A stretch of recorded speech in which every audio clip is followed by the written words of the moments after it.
પોલીસની કાલની જે પ્રેસ નોટ છે એને જો ધ્યાનમાં લેવામાં આવે તો એના એડવોકેટો જે સલાહ માટે અને એને જે એફઆઈઆર દર્જ કરવા માટે જે એને મદદરૂપ થયેલા હતા એ બંનેને આના કામે સંજયભાઈ પંડિત અને દિનેશભાઈ પાથરને લેવામાં આવ્યા.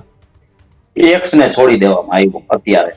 હવે જે મેન વ્યક્તિ છે એક્સ જેને કહે છે એ મેન વ્યક્તિના કારણે એને પકડે તો જ કદાચ એમાં અનિરુદ્ધસિંહનું ઇન્વોલ્વમેન્ટ હોય કે એક્સ વાય જેડ ગમે એનું ઇન્વોલ્વમેન્ટ હોય, પણ આ વ્યક્તિને પોલીસ પકડમાં લે તો જ મોટા માથાનું નામ ખુલશે ને. તો પોલીસે એની જગ્યાએ આ ક્યાંય નાસીને ભાગી નથી જાય એવા બે વકીલોને પોતે કબજે લીધા. આ જે એને સસ્પેન્શન તપાસ કરવાની હતી એને ઓપનલી તપાસ કરી અને એક્સ ને સતર્ક કરી દીધો કે ભાઈ તું ભાગી જા એટલે તારા આકા બાકાનું કોઈનું જે નામ દેવાનું હોય અટાણે દેવું ન પડે. આ વકીલો છે એની ઉપર પ્રોસેસ ને જે કઈ પીડિતાને મદદરૂપ થઈનાર છોકરી ઉપર જે કઈ થવાનું હોય થઈ જાય.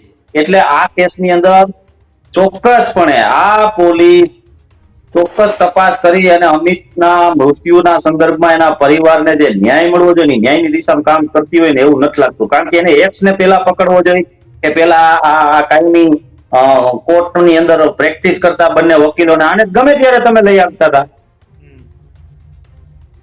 માનો કે આને લઈ લીધા તો આ એક્સ નામની વ્યક્તિને સતર્ક કરવાની જરૂર શું હતી કે ભાઈ હવે એક્સ તું તારો મોબાઈલ બંધ કરી અને તું તારે જ્યાં તારે અંડરગ્રાઉન્ડ જોયું જવું હોય ત્યાં વયો જા. એને સતર્ક કર્યો. હવે ઈ એક્સ જે માણસ છે જેને જે પૂજા સાથે વર્ષ દિવસ ત્યાં કહે છે કે સંપર્કમાં હતો ઈ માણસ હવે અંડરગ્રાઉન્ડ થઈ ગયો, પોલીસ પકડથી બહાર થયો એટલે તપાસ તો અહીંયા ઉભી રહી ગઈ ને. તપાસ તો અહીંયા સ્થગિત થઈ ગઈ.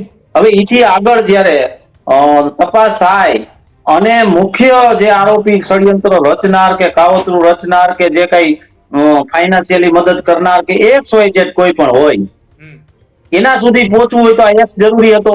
તો એક્સ ને તો એને ભાગવાનો મોકો દીધો પોલીસે. આમાં ક્યાંથી ન્યાય મળશે એને?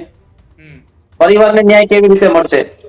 હવે એ તો 4-6 મહિના આપણે તો જોઈએ છીએ ગુજરાતમાં હોનટેડીમાં 5-5, 7-7 વર્ષ કાઢના કે મેં તો એક કિસ્સો હમણાં સાંભળ્યો 22 વર્ષ થયા 376 નો આરોપી પકડાતો નતો અને 22 વર્ષે પકડનો. અમારા રાજકોટનો બનાવ છે. મિત્રો આવા જ વિડીયો અને શોર્ટ્સ જોવા માટે આજે જ અમારી ન્યૂઝ રૂમ યુટ્યુબ ચેનલને સબસ્ક્રાઇબ કરો.